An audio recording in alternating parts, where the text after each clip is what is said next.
Well, Jennifer say, you were a highly successful C-suite executive for many, many years at Levi Strauss, but you recently got excluded from a conference, all in the name, ironically, of inclusivity. So tell us a little bit about what happened there. Yeah, I mean, as you mentioned, I worked at Levi's for 23 years. I was a lauded chief marketing officer, won every award you can win. I was the brand president. I eventually resigned in 2023 after a few years of dissenting against COVID restrictions, which was not popular in San Francisco or the corporate community more broadly. So I was pretty firmly canceled at that point, which is relevant to the story. When I started to interview for jobs again, I found that I was banished for good. I was told I needed to apologize for my actions, which was saying, public school kids, poor kids should get to go to school just like their rich counterparts who were in person private.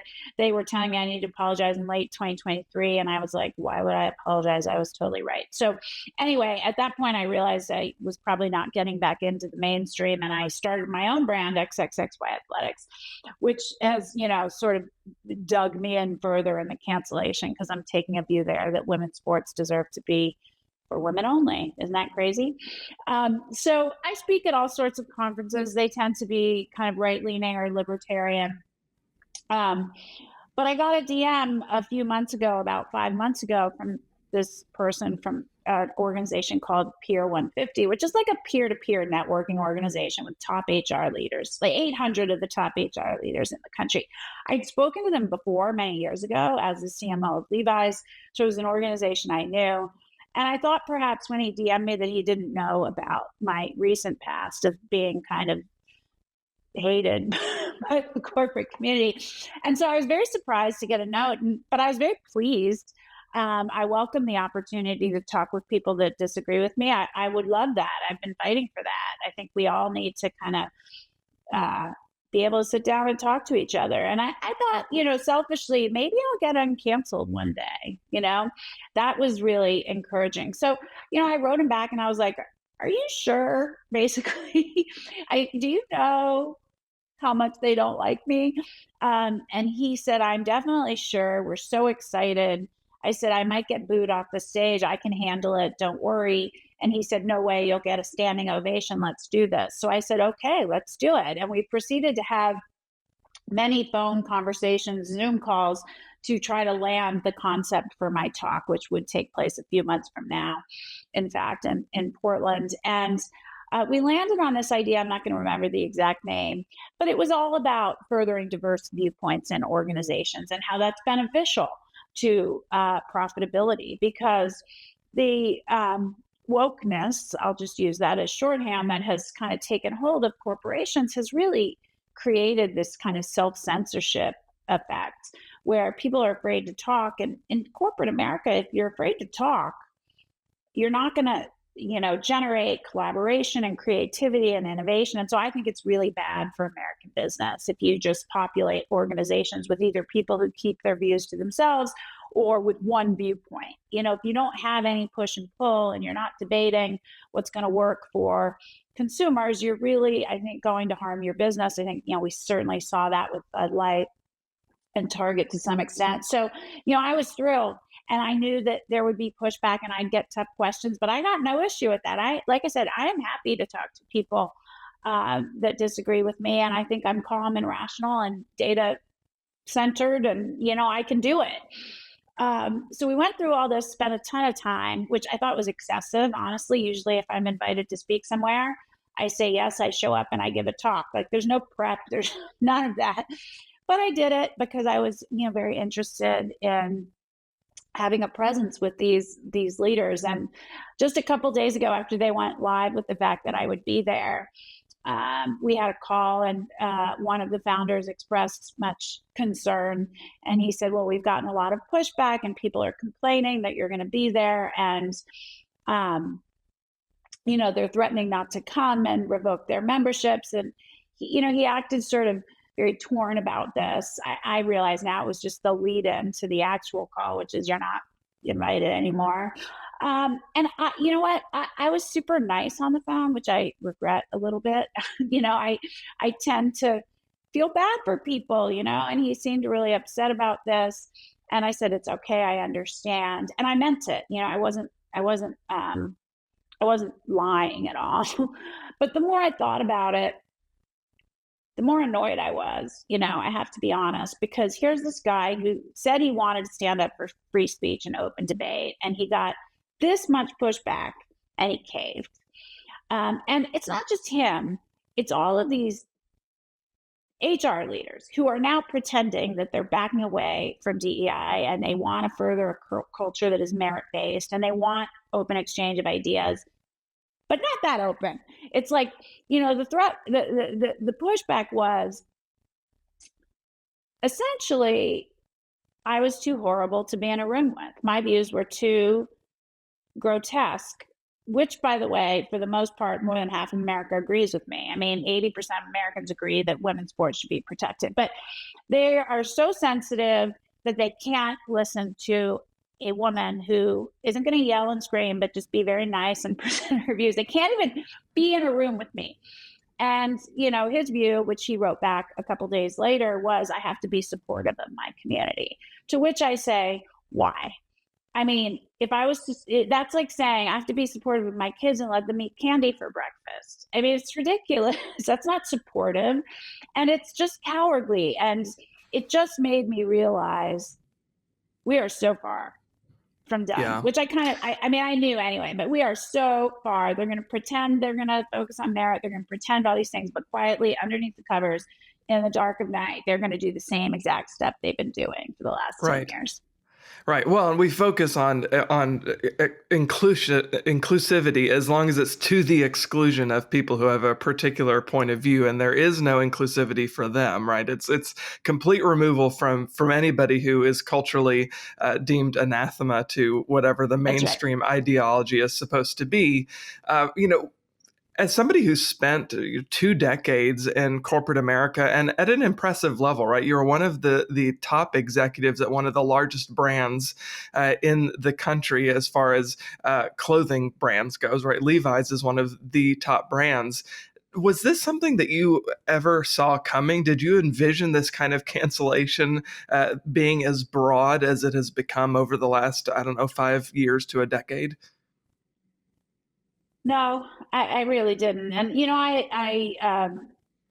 I worked at Levi's for 23 years. I was at the Gap for 3 years before that. I was at a major advertising agency before that. I was on the boards of other companies. So I have experience in various corporate venues. I had relationships with many corporate executives outside of my company. Worked very closely, for instance, with the 49ers organization. On the Levi Stadium deal, and that was a partnership. I spent a lot of time with those folks. That's a corporate organization as well. So, I'm speaking broadly about these corporations. I definitely, no, I didn't see it coming until I guess it was too late. I mean, I did start to see it in 2017 and 2018. Um, I really obviously experienced it when I stood up and said, these lockdowns and school closures are Right. unacceptable. And I was not Yeah. speaking in my role or on behalf of the company. I was speaking as an individual that should be protected political speech. And yet the entire corporate community, I mean, I think I was the only C-suite executive that pushed back on lockdowns. I really think I was the only one. I could be wrong. I'm sorry if I'm insulting some other person out there, but that's when I saw it. There was one view and that was it. You had to have it. What do you think it was that brought us to this place where certain ideas became disallowed from the public square? What do you think prompted some of that? I know a lot of it's kind of churned up around the first Trump presidency, Yeah. but I think it was coming long before that, right? I don't think that Trump was the impetus of it. I think Trump was maybe a symptom of the frustration because of it. Yeah. I mean, certainly very left leaning, I'll call them activists, had been taking over organizations for 20 years, probably maybe longer, starting with academia and the educational system. eventually the entire Democratic Party, um, certainly the news media. And I think corporate America was last, frankly, because corporate America's mission is at odds essentially with much of what they're advocating Mm. for. The fiduciary responsibility of any corporation is to generate revenue and profit. What does that have to do with any of these other ideas? And the the wokeness tends to be very anti-merit, and they're advocating for equality of outcome, not opportunity. And again, that's at odds with what needs to happen in a corporate environment where you need the very best minds and the very best thinkers working on the business. Um, and so, I think, look, I come from the left. I'm not anymore. So I think there was initially some good, and I think that's why we fell for it. As a woman coming up in corporate America, I will tell you, it was tough in the 90s. That was real. The sexism and harassment that we faced was real. Yeah, But I will also tell you, and someone who came up in a sport where young girls were abused and assaulted for sure. regularly, and the male coaches who were doing it, we were told we needed to protect their reputations. So there was value in Me Too. There was value, and as someone, like I said, who grew up in a culture rife with sexual assault, emotional and physical abuse, I embraced it and became sort of a face of Me Too within the athlete movement. Us too. I often Yeah, said, don't forget about us. So I think that's why it was somewhat seductive, because there was a grain of truth in the beginning. Um, but it went mad, and it became completely censorious. I think it was seductive for a couple reasons, which I'll go through quickly. I think there's increasingly, this country is very secular, and I put myself in that. I'm not.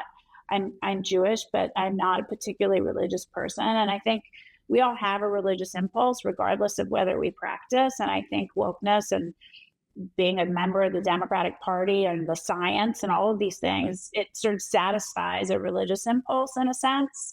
It provides a moral framework. I think it's amoral, but it provides one. Um, it allows people, it gives you a path, like do these things, and hmm. then it sort of relieves you of the decision making, and you get to feel very righteous. During COVID, if you just stayed home and yelled at people to stay home and didn't complain and got all the masked all the time and vaxxed all the time, you got to feel very righteous. Yeah, So it's satisfied some kind of human impulse for people.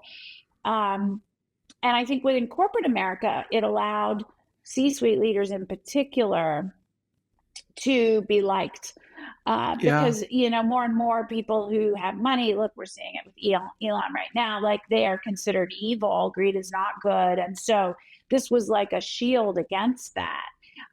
We are social justice warriors. We aren't here for the money. Yeah, right. We are here to do good in the world and give people opportunity and fight this fight and disavow our privilege. And I'll tell you, they don't believe it. I mean, none of them do. You don't go into business for those reasons. You would go do something else. sure. But it allowed for them to kind of shield themselves from criticism, and people bought it. Their own kids bought it. Younger employees bought it. These were the people they were afraid of and that they Yeah, wanted to like them. And these people have huge egos. Yes, they want the yeah. money, but they also want to be liked. But I'll Well, I tell you think that. it's the. Sorry, I was just going to say it's Oh like yeah. the people in their private jets who are flying around talking about how emissions are so evil. So anyway, I get what you're saying You got it. completely. No, you got it. You got it. But then people believe when they say emissions are evil. It's like, what? In my life and world, actions speak louder than words. Sure. So Yeah. I did see the hypocrisy, and I started to question it, around probably 2017 or 2018. I didn't put pronouns in my email sign off. I didn't do any of that stuff. Um, I just continued to feel that if I did good work and I created an environment where merit was rewarded, that I could give people the opportunity to build careers, women and men alike, um, people from quote unquote marginalized communities alike, because there was a time in which there wasn't equal opportunity. It was given to Right. those related to the people that had. So, you know, again, there was some truth in all of this. So I just kept feeling like I'm going to do good work. I'm going to give people, I really cared about mentoring employees and creating opportunity for people. But then it just went crazy. And I think Trump lit it all on fire. Like the Right. hatred of Trump just deranged people and continues to derange people. And, um, my experience of the Democratic Party and the progressive left, or whatever you want to call it, COVID in particular was such a trespass of their own stated values. It was, it harmed vulnerable children. It was pro corporate America. And, the big companies went like this and the little, mom and pops closed. The party of censorship, that became clear, unrelated to COVID, but I think they become the party of war at this point. And so it's all just such a trespass of their stated values, no matter what they say. I mean, they're setting Teslas on fire. This is an Right. Yeah. electric car that they supposedly liked.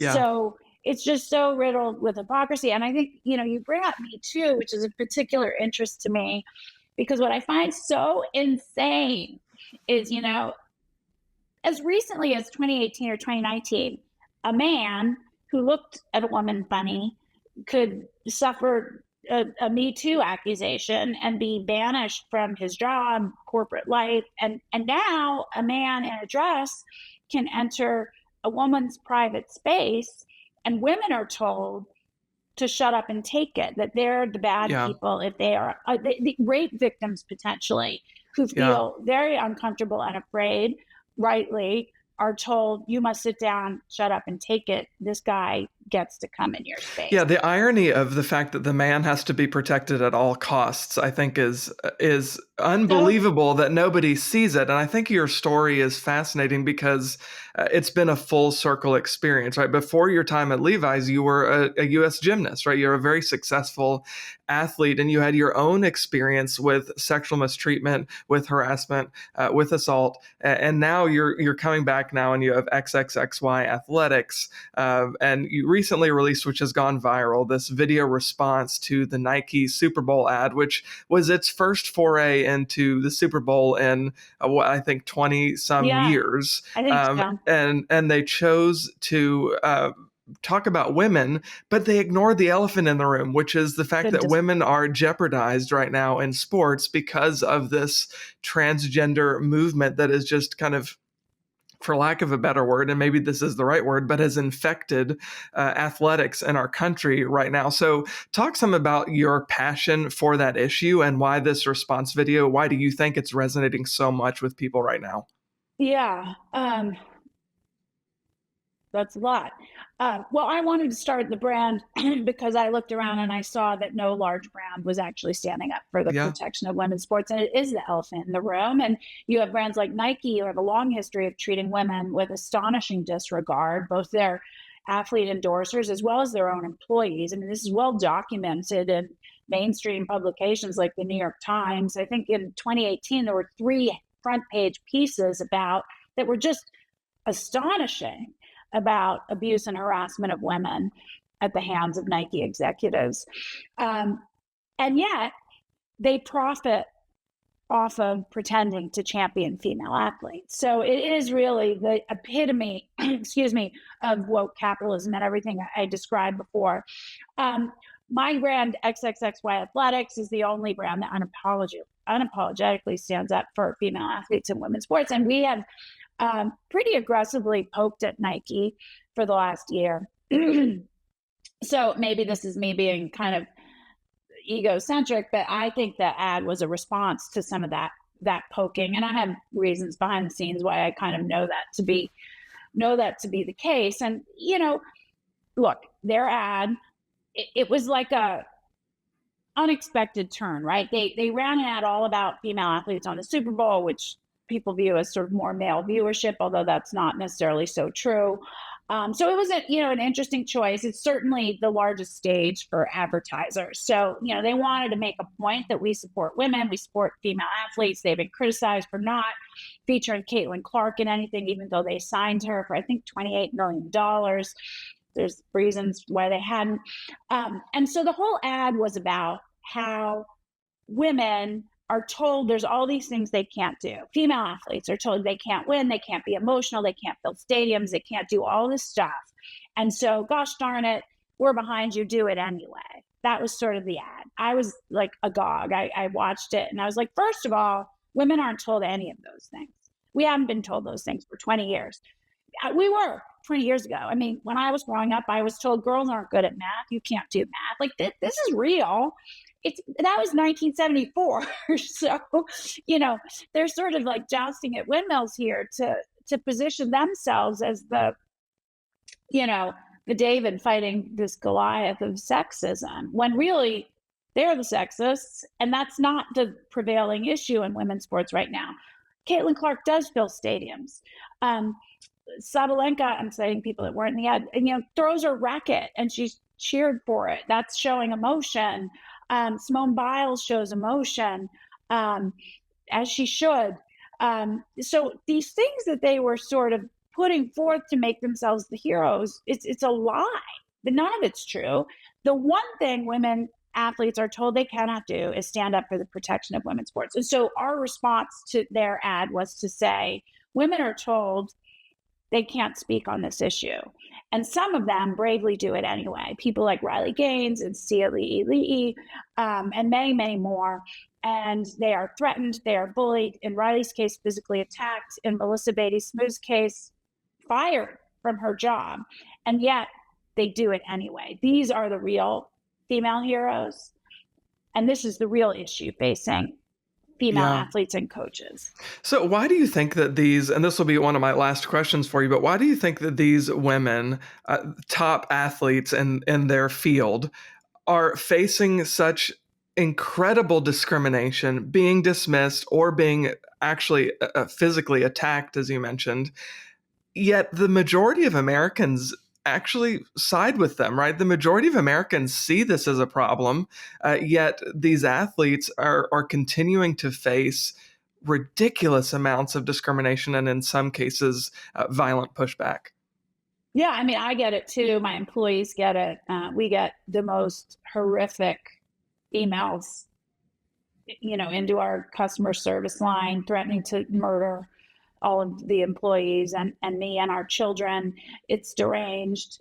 I think because, the left has become so intolerant and the left is really captured by the most extreme segment of the kind of progressive cohort. In the case of this issue, we've elevated people with mental illness that should be cared for and treated with dignity to the most elevated in our society because they're the most oppressed. And so they feel justified in any sort of treatment, whether it's burning Teslas or physically attacking someone like Riley Gaines or threatening me and my family. They feel that is, kind of by any means necessary. And honestly, the same people in the Democratic Party, if there are any left, have allowed them to take over and have not pushed back. And the 80% of Americans that agree with us and agree with biological reality and have compassion for women and girls, far too many are silent.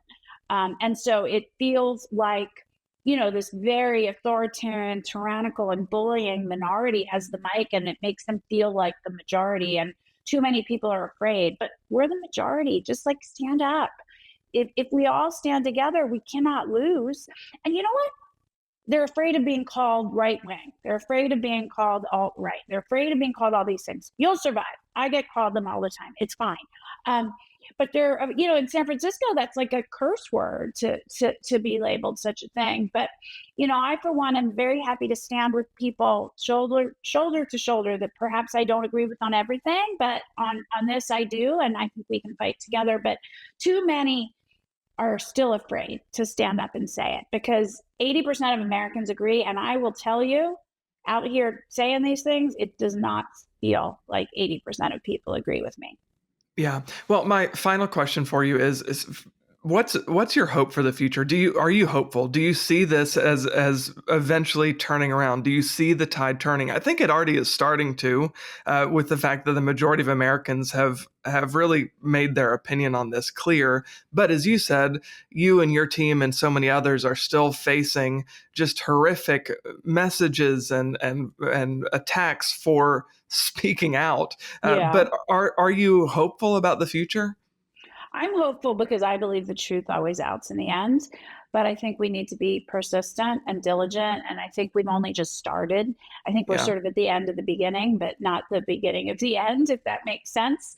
When I pushed back and exposed abuse in gymnastics, that took more than 10 years for that to be recognized. And it's not over still. The culture hasn't changed. With COVID, there were those of us who pushed back from the beginning. We're at the 5-year anniversary this month, and there's recognition that it was harmful, but I don't believe there's been any accountability. And so I think we're quite a long ways away, but I believe that, we have to change the culture to change the Yeah. laws and to change the politics. And if too many are silent, we haven't really changed the culture yet. Yeah, for sure. Well, Jennifer, thank you so much for being here. We appreciate it. Thank you for having me.